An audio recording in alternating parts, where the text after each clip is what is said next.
Moi, humain, j'ai toujours considéré les océans comme un espace immense, magnifique et inépuisable.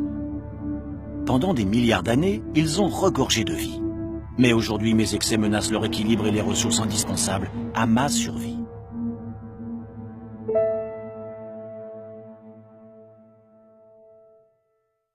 En une année, je consomme 136 millions de tonnes de poissons et fruits de mer. Moi, français, j'en ingurgite 35 kilos à moi tout seul. C'est presque 2 fois plus que la moyenne mondiale, et c'est aussi 2 fois plus que ce que je mangeais en 1960. Mais en fait, si je consomme autant, ce n'est pas uniquement parce que ma population augmente, c'est aussi parce que je suis de plus en plus vorace. Alors, comme mon appétit n'a plus de limite, j'utilise toute mon intelligence pour pêcher plus vite, plus profond et plus loin. Mais cela ne va pas sans poser de problème.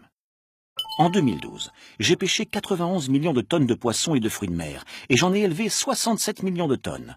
En additionnant les deux, j'en ai produit 158 millions de tonnes. Sur ces 158 millions, j'en ai gardé 136 millions pour ma consommation, mais qu'ai-je fait des 22 millions restants? De la gélatine, des produits de maquillage, de l'engrais, du biogaz et aussi des farines de poisson, que j'utilise pour nourrir les poissons que j'élève. Oui, je pêche des poissons pour nourrir d'autres poissons, dans le but de pêcher moins. Et il me faut, selon les espèces, entre 1,5 kg et 4 kg de poissons sauvages pour nourrir 1 kg de poissons d'élevage. Certains de mes filets sont si grands et descendent si profond que je prends ce qui vient et je choisis sur le pont de mon bateau ce qui a une valeur marchande. Le reste, presque un quart de ma pêche, je le rejette à la mer. Ainsi, 20 millions de tonnes de poissons seraient rejetées à la mer chaque année. Un gâchis formidable! À cela, il faut rajouter les 20 millions de tonnes de poissons pêchés illégalement dans le monde. Environ 29% des stocks mondiaux de poissons seraient exploités à un niveau biologiquement non viable à long terme. Déjà mis à mal par la pollution et le réchauffement climatique, ces stocks sont appelés à disparaître, impactant l'écosystème dans son ensemble. Et s'il n'y a plus de poissons, il n'y a plus de pêcheurs.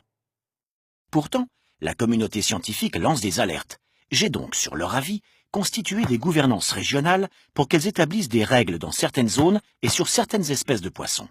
L'Union européenne a instauré dans les années 1970 une politique commune des pêches dont la plus récente expression, appliquée à partir de 2014, a fixé de nouveaux quotas et interdit par exemple les rejets en mer. Les quotas de pêche, c'est quoi au juste?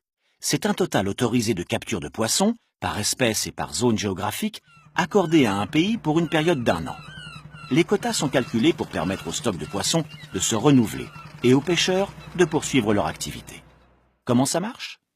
Les chercheurs scientifiques des différents États membres étudient les populations de poissons, puis ils transmettent leurs recommandations à la Commission européenne, qui elle-même soumet ses propositions au Conseil des ministres européens. Mais les ministres, subissant la pression des organisations de pêcheurs ou des industriels de la pêche, fixent parfois des valeurs supérieures aux recommandations scientifiques.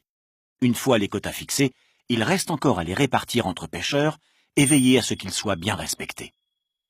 Si l'Europe a réussi à mettre en place une politique pour la pêche, il n'existe pas aujourd'hui une gouvernance générale internationale capable d'assurer une gestion durable de la pêche. La FAO, l'organisme de l'ONU pour l'alimentation et l'agriculture, ne donne que des directives que les États suivent, ou pas. Alors, que puis-je faire pour inverser cette tendance? Un peu partout dans le monde, je prends conscience de l'urgence. Je m'efforce de mettre en place les conditions pour une pêche durable. Je crée des engins de pêche plus sélectifs. Je travaille à une meilleure connaissance des espèces. Je cherche des moyens pour limiter mes prises accidentelles et réduire mon impact sur l'environnement. J'essaie de ne pas prélever plus que ce que la mer peut me fournir. Mais je dois encore progresser, car mon avenir en dépend. Si je gère mieux ma pêche, je réponds à mes besoins d'aujourd'hui sans compromettre ceux des générations futures.